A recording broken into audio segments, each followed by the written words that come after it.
Hi, this is Curvy and you are listening to Car Talks with Eric and Ginny. But for today, wala si Albert cause hindi kami makapag-record ni Albert. Kasi po, nagkaroon po si Albert ng COVID. Although, hindi talaga siya nagpa-swab to know if he really had it. Pero, he and his family had COVID-like symptoms for a few days. So, yun. So, minabuti nilang mag self-quarantine for almost 3 weeks na. And, ayun. So far, si Albert is doing fine naman na. If you follow his social handles, you'll see that he posts updates on his welfare and his family's welfare. So, thank God that Albert is okay. And yung family niya okay din naman. Ayun lang, we just decided not to see each other for a while muna. So, naglolokohan nga kami. Baka magkita kami after like 2 to 3 months or sa birthday ko na lang daw, which is sa August pa. Pecho pa lang ngayon. Magmi-May pa lang. Well, ganun talaga. So, ayun lang. Constant reminder to everyone to stay safe. Mask up. Wash your hands. And after your grocery run or anything, after going out, make sure to change clothes, take a quick shower, then disinfect everything that you bought. And if you are ordering online, make sure to disinfect your packages. And if you love ordering food, ganun din. So, when you open your food, try to disinfect first yung lagayan, and then before eating, make sure to wash your hands, and as much as possible, avoid using your hands while eating. So, para lang to avoid yung nakahawa ka ng something, then magkakamay ka. If ever na magkakamay ka, make sure that you don't touch anything na galing sa labas. Just safety precautions to avoid getting the virus. So ayun nga, I just noticed that yung recent or yung Philippine variant, or kung ano man yung bagong variant ng virus na yan, sobrang mas nakakahawa siya. So if makita nyo naman by the numbers, pataas siya ng pataas, and wala nang pinipili parang kahit yung mga sobrang healthy naman, nagkakaroon pa rin. Tapos parang mas malala yung yung symptoms niya. I don't know, sa totoo lang, hindi na ako masyado nagbabasa ng news, hindi na ako nanonood ng news. As much as possible, pag sa Facebook, pag may mga news about the virus, I just scroll up because it just adds more stress, stressful ng life ko. Ayun, recently, I've been very busy with work. Kasi yung work namin, yung work ko, hindi talaga siya nauubos as a purchaser or buyer. Araw-araw may orders. So, lalo na this month, I don't know, for the past few months, napakadaming orders and hindi talaga siya nauubos. So, most of the time, nag-OT ako, and when I do overtime, parang feeling ko pagod na pagod ako kahit nasa bahay lang ako. So, shout out pala sa mga naka-work from home.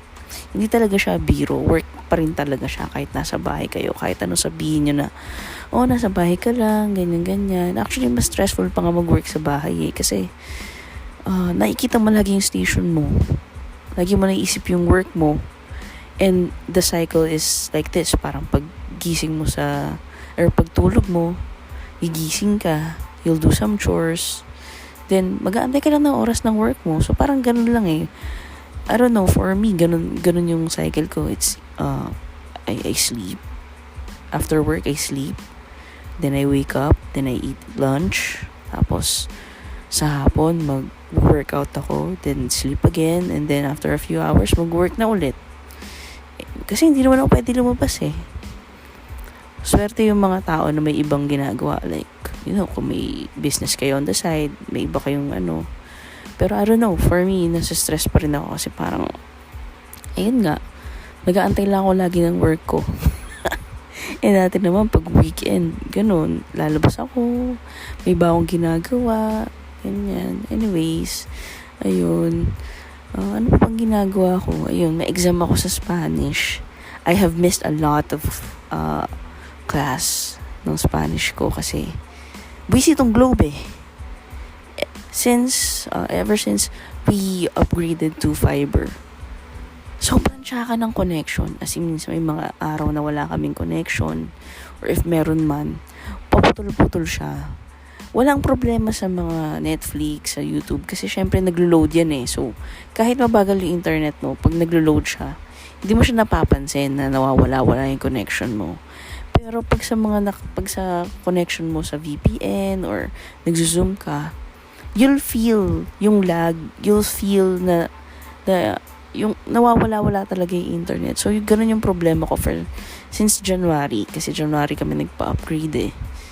Tapos yun, every time na may site visit, hindi nila inaayos yung problema. Lagi lang nila tinitignan na i-check nila yung modem. Okay naman po yung modem, okay naman yung connection. Sabi ko, ba't ganun? Ganyan. Siguro, lagpas 6, basta nakakailan na. Hindi ko na matandaan kung ilang beses silang pumunta dito. Tapos hindi nila inaayos yung problema. Tapos nung huli lang, may maayos na technician. Tapos sabi niya, ganito pong gagawin ko, may nireset siya sa modem ko, tapos may inayos siya. Tapos sabi niya sa akin, if ever na magbitaw-bitaw pa ulit yung VPN ko or sobrang tsaka ng connection, kontakin ko siya. So, thankfully, simula nung ginawa niya yun, medyo umayos naman yung connection ko. Although, bitaw pa rin minsan yung VPN. Kasi, ang unang suggestion sa akin ng ibang technicians is, mag-upgrade daw ako into static connection, whatever that is. Basta static. Kasi sabi ko, bakit? Ba't kailangan? Pang business daw yun, pang ano daw talaga yun. Sabi ko, 2 lang naman kami sa gabi na gumagamit ng connection. So, hindi naman siguro ganun kabigat yung namin para magpa-upgrade pa ako ulit. Well, anyways, ayun. Medyo maayos na siya. Tapos nakakapag-class na ako ulit ng Spanish. Kasi nung una talaga, nabubisit lang ako kasi maglalagin ako sa Spanish class. Tapos mawawala. Tapos hindi ko naririnig yung mga kausap ko. Hindi ko naririnig yung class. Tapos yun.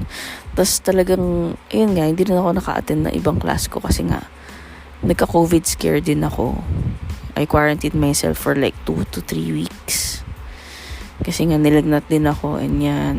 So, ayun. I opted to magpahinga. Kasi, sumama talaga yung pakiramdam ko, nilagnat ako for ilang days. Ganyan. So, ayun lang. Share ko lang. Tapos, ano pa ba? Ang daming hanash, mga Jamil, mga cheating. Bukod kay Jamil, sino pa ba? Yung Rene J. Kasi naman siya, hindi ko siya kilala. Streamer. Sikat siya, pero hindi siya sikat sa akin kasi hindi ko nga siya kilala. Ang bang comment ko doon?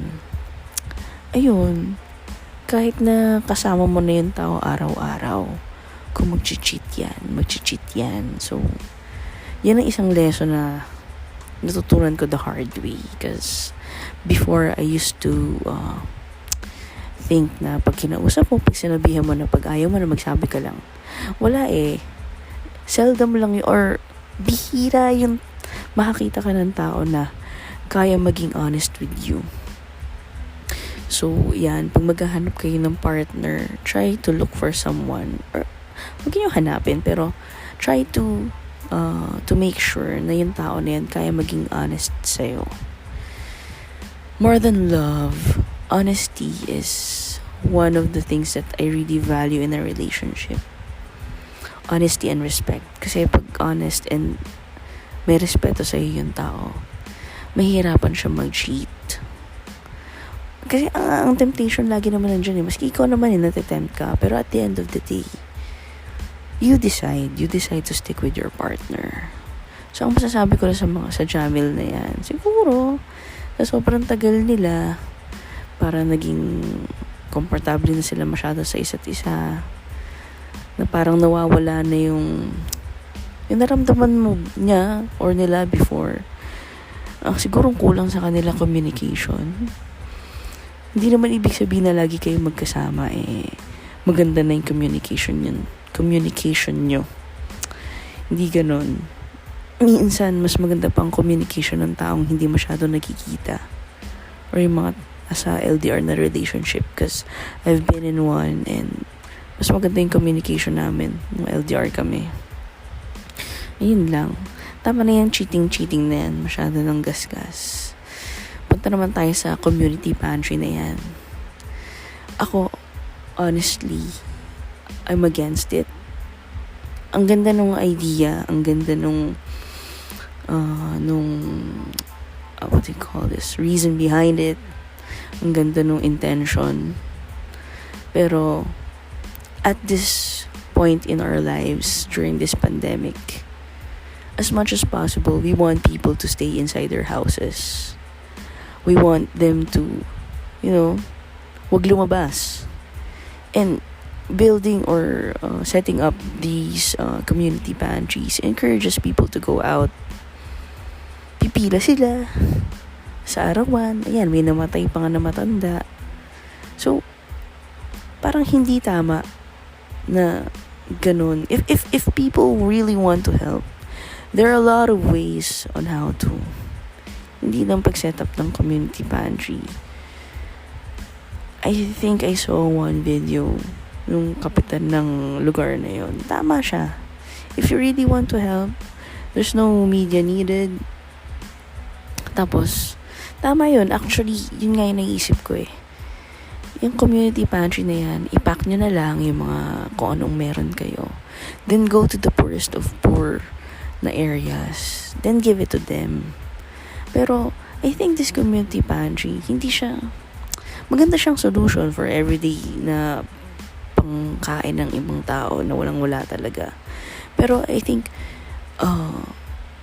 yung mga taong gustong tumulong should think of more ways on how to really help these people. So obviously wala silang pera, wala silang trabaho.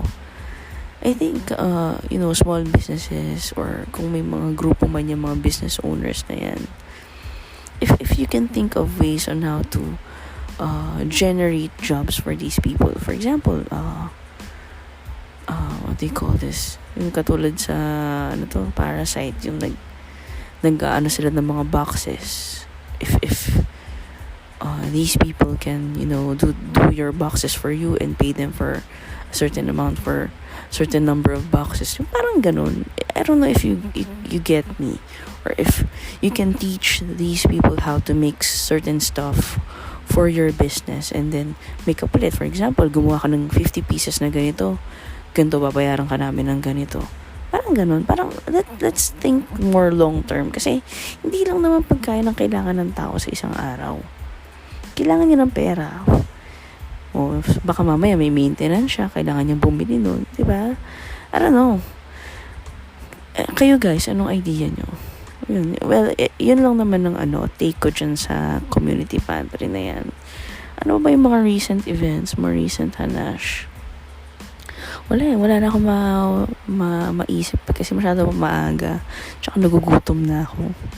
Ayun lang, I just recorded this short episode for this podcast kasi walang hanash walang activity yung podcast namin pwede naman kaming mag-record using Messenger or Zoom, pero inaaya ko si Albert, busy daw siya or medyo siguro gusto lang niya muna magpahinga. So yun, shout out kay Albert. Albert, mag-record na tayo. I miss you. Ayun lang. During this season pala na maraming, actually may mga, eto, may kwento pala ako. Gusto niyo yan Eto, so, parang a couple of days ago, I messaged my ex. Kasi, for some odd reason, talagang naisip ko siya. Parang every night, naisip ko siya. Tapos, naisip ko lang parang, ba't ko ba ito naisip? Ba't ko ba siya naisip? Siguro na-miss ko siya or basta something's up. So, Minessage ko, sabi ko, hello, ganyan, kamusta? Tapos yung pala, nagka-COVID pala siya. So, until now, alam ko may COVID pa rin siya. Pero ito nga yung kwento. So, may COVID daw siya. Sabi ko, okay. So, kamusta ka naman? Ganyan. Sabi niya, she's not doing fine. Parang medyo hirap na hirap nga daw siyang huminga. Kasi itong ex ko na to, meron talaga siyang heart and lung problem. So, dagdagan mo pa ng COVID. So, recipe for disaster talaga. So, ayun nga. Si ate, sabi niya, I'm on my 8th day in quarantine. Okay, sabi ko. Sabi niya, tomorrow, nakaschedule daw siya for swab testing. Tapos ako, syempre, pala ko eh. Sabi ko sa kanya, on your 8th day, magpapaswab ka. Sabi ko, bakit? Sabi niya, para daw ma-treat siya for her heart and lung problem. Sabi ko, Sino sabi sa'yo niyan? Parang sa akin kasi, parang, anong sense? Sabi ko, ang pinakasinabi ko talaga sa kanya is, parang walang sense naman na magpaswab ka on your 8th day. Tapos may nararamdaman ka pang symptoms ng COVID. So, obviously, ang magiging result ng test mo is positive. So, ba't ka magpapaswab? So, I don't get it. Parang sabi ko sa kanya, sinong doktor ang nagsabi sa'yo niyan? Si ate na offend sa sinabi ko. Yung pala ang nagsabi sa kanya, yung uncle and tita niya, which are doctors. I have nothing against them. Kina-question ko lang yung ba't kailangan niya magpaswab on her 8th day with symptoms pa ng COVID. Diba? Kayo guys, ano sa tingin niyo, bakit? Tapos sabi niya, para daw matreat daw siya for her heart and lung condition. Ang sabi ko naman sa kanya, bakit hindi ka nila iti-treat for your heart and lung condition? Kasi as far as I know, wala namang binibigay na specific gamot. And wala pa rin naman talagang gamot for COVID. Am I right? Or am I wrong? Correct me if I'm wrong. Diba? So, ang tinitreat lang naman for COVID is yung symptoms like yung lagnat, yung ubo, sipon. So, parang technically, pwede naman siyang i-treat talaga for her heart and lung problem. So, sabi ko, anong sense nung swab mo pa? Diba? Obviously, hindi magiging negative yan at hindi ka pa rin pwede pumunta ng ospital kung yun yung goal nyo or kung yun yung reason behind you taking another test. So, nagalit siya sa akin kasi daw ang dami ko daw sinasabi. Sabi ko, Kasi yung conversation namin siya, nag-chat lang siya, tas ako, nagvo-voice message lang ako. So, limited lang yung pwede kong sabihin kasi nga voice message lang. So, hindi siya lalagpas ng 1 minute. Ayun, na-stress ako sa kanya kasi nagalit siya. At sabi niya, baka ito na yung last na pag-uusap natin. Sabi ko sa kanya, nasa sayo yan. Sabi ko, I'm just sad na tinake mo negatively yung sinabi ko. Parang ako, I just question yung logic behind her taking another test. Sabi niya, ba't ko daw kino-question yung uncles niya? Sabi ko, it was not my intention to really question them. Ang tanong ko lang, anong klaseng doktor yung nagsabi sa kanya noon? Kasi baka mamaya yung mga sa teleconsult lang. Hindi ko naman alam ng tito-tita niya yun. Tsaka, hindi naman ibig sabihin na doktor sila, alam na nila lahat or tama sila. I don't know.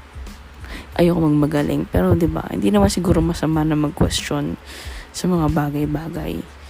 Hindi naman pag sinabi ng doktor ganito, ganyan, susundin mo agad. Syempre 'di ba, mag-iisip ka muna. Kung tama ba nagagawin ko to? Tama ba nagagawin ko yung ganyan? Kayo guys, nakikinig ba kayo agad sa doktor? Syempre 'di ba, minsan hingi ka ng second opinion, mag-google ka. I don't know. Ako kasi ganun eh. So, ayun lang. Nalungkot lang ako na nagalit siya at ang dami niya nang sinabi. Kesyo galit daw ako sa mundo, ganyan. Tapos hindi daw ako nakakatulong. Tapos ang huling message ko lang sa kanya, sabi ko, I'm sorry. I meant no harm, ganyan. Nagtanong lang naman ako kung kamusta ka na. Tsaka wala naman ibig sabihin yung pagtatanong ko ng kung sino bang doktor yon. Ayan. So, yan ang hirap sa chat or talking online. Maaring maiba. I mean, maaring they will uh, maaring iba yung pagtanggap nila sa gusto mong sabihin. Ayan. Ayun na lang. So, ayun. Ang dami ko na namang sat-sat. Ang dami ko na namang kwento. Wala pa si Albert nila. Anyways, I hope you guys are okay. Ayun, reminder lang to stay safe. Kasi ang dami na talagang nagiging positive. Nakaka-paranoid, pero we have to live our lives. We have to get used to this new normal, which is, taking or being more careful with what we are doing. Ayun lang. So, I guess I have to end this recording kasi talaga nagugutom na ako. Kasi anong oras na ba? 5:47. Diba? I usually get up around 4:30 or earlier. Kasi pag weekend or pag ganitong day off ko, technically day off ko pa, mamaya papasok ko eh. So, ayun. Ayun lang. Maagas talaga ako nagigising. Minsan 3:30, ganyan. I'm very tita or very probinsyano. Diba? Sa probinsya kasi maaga talaga sila nagigising eh. Taga Cavite ako. Hi sa mga taga Cavite dyan. Ayun. So, nga pala, follow me on TikTok, Averick Hits. Nagla-live ako kasi pwede na ako mag-live kasi naka 1,000 followers na ako. Ang tanga-tanga ko. Ang tagal ko na sa TikTok. Tapos marami na akong mga likes. Nasa around 46,000 likes. So, ang technique pala, para dumami agad yung followers mo, is to follow them back. Usually what I do is, I let them follow me. Pag finollow nila ako, tsaka lang ako mag-follow back. Yun pala. Pag may nag-like sa'yo, dapat i-follow mo na para dumami agad yung followers mo. Simula nung ginawa ko yun, ayun, naging 1,000 na siya agad. Ayun lang, chika lang. Anyways, bye guys, stay safe, mask up, don't forget to disinfect, and take your vitamins. Nga pala, just recently, I went back to taking liquid chlorophyll. So, if you guys are not taking a lot of greens, or if yung green intake or yung vegetable intake nyo is kulang, I suggest you take liquid chlorophyll. Ayun lang. So, bye guys. Take care. Happy Monday. Happy work week. Bye.